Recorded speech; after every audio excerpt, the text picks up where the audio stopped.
Just listen and see what the white men are planning for Africa.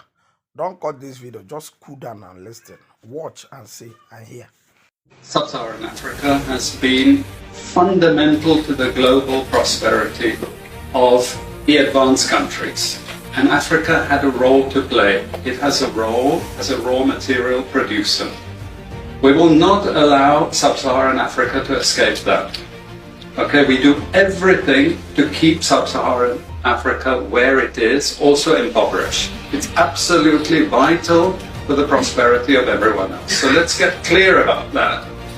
Okay, and this means all the economic structures, all the global institutions, and the economics we teach everyone is all designed to keep Africa exactly where it is. And whether it is Europe or US or now China, it's always the same.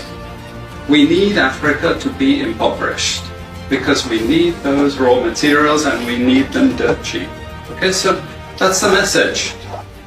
It doesn't mean to say that there's nothing Africans can do. Of course there is. This is what it's about. Because if Africa does do something different, I assure you living standards of all those in Europe and North America and Asia is going to fall.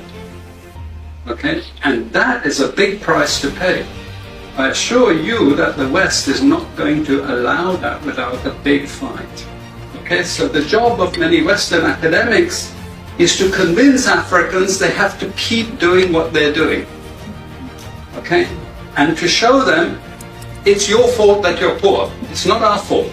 It's your fault that you're poor. You know, so this is what we do in academic institutions. We know the basic forces that have caused this underdevelopment.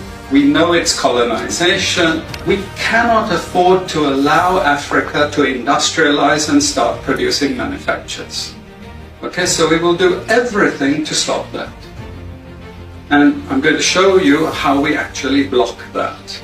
We had East Asian rapid industrialization processes. So in the earlier period, we had Japan and Korea and Taiwan.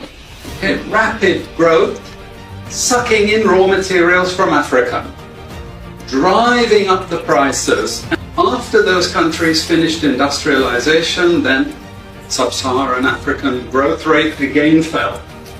Sub-Saharan Africa is condemned to this role, just the supplier of raw materials, not a manufacturer. The currencies are collapsing of these countries, and many of them are Sub-Saharan African countries.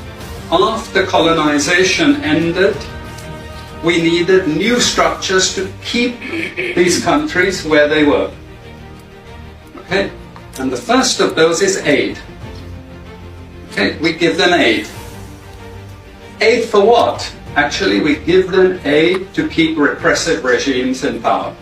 That's all.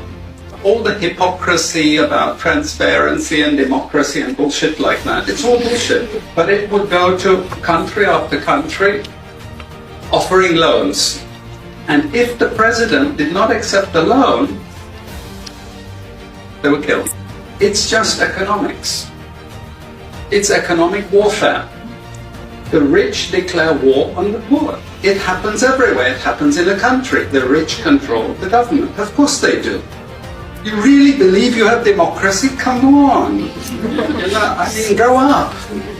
Who has all the subsidies and income support? US, Europe. The largest budgets in the world for supporting their farmers are Europe and US. You see, we're keeping them dependent. We're keeping them on a string. This next round of the WTO is designed to block that. To block anyone else getting on top of the ladder.